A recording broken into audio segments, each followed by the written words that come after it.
meet you where you been. I could show you incredible things, magic, madness.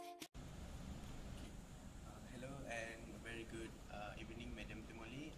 Today our group will discuss on the topic of discuss the audit framework in Malaysia. My name is Afif Irfan Muhammad Adnan, and the rest of my team members is Nur Azmina binti Jaafar, Muhammad Zakiran bin Azmi, and Nur Shazwani bin Nur Rashid.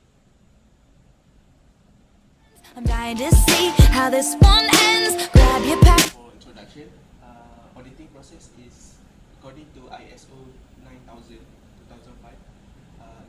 Auditing is a systematic, independent, and documented process for obtaining auditing evidence and evaluating it objectively to determine the extent to which audit criteria are fulfilled.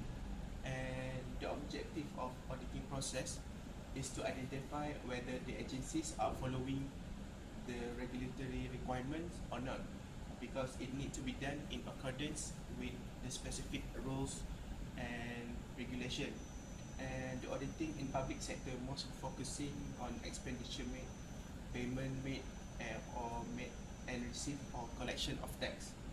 Auditing also helps to check the financial stability in country, whether it is consistently maintained or not. And in Malaysia, there are 3 levels of public controlling. First is department controlling, treasury controlling, and parliamentary controlling. Next, my friend will explain. The worst is yet to come. The first level is department controlling. In department controlling, controlling officer or head of department is the one who is responsible to control the task at the department. When the controlling officer receive the allocation of the working, he or she will divide the amount of allocation to the account officer under the order, and he needs to control the amount allocated for the department is sufficient. This is to ensure the allocation on details are not overly done. So we move on to the next level. Hello madam, and for my next point is treasury controlling. In this point, in the Malaysian context, this responsibility with the consent of Parliament ultimately lies with the government as a whole. The Minister of Finance is a member of the government which take decision collectively and ensuring the government budget is prudent and effective. In the treasury controlling, it has been further divided into 3 stages, which are the time budget requests are made, which is known as treasury circular or treasury direction. The next stage is when supervising compliance with treasury requirement during administration of the project. And the third stage is investigation are made into audit report.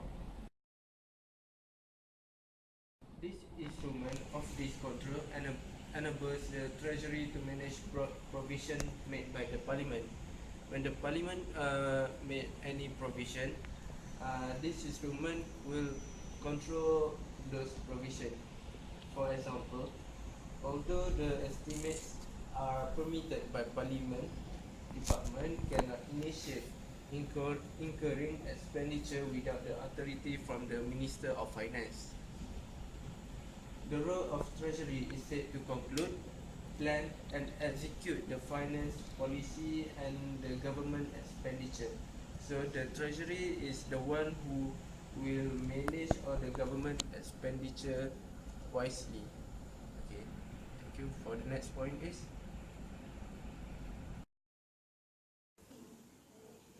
Okay, then we move to the parliament controlling.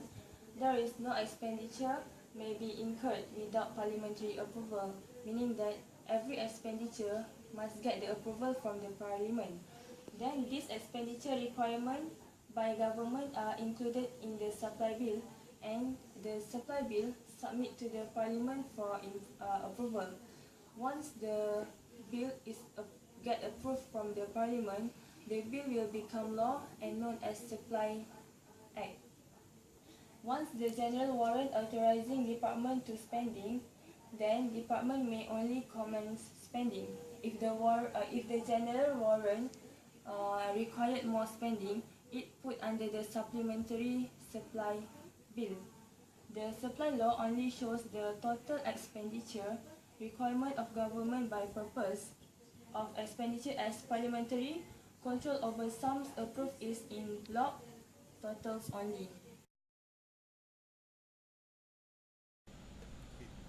As for conclusion, just like my friend just explained just now, in Malaysia there are three levels of controlling department. The first one is departmentary controlling, treasury controlling, and parliament controlling. And each level, has its own responsibility, starting from allocating the resources, investigating the audit report, and conclude the finance policy until the approvals of such a bill in Parliament. And it is, we can conclude that it is not easy to audit the public sector, because it needs to be done in accordance with all the rules and regulations stated by our government, because each payment or buying selling process that made in our country, it deals with our public fund.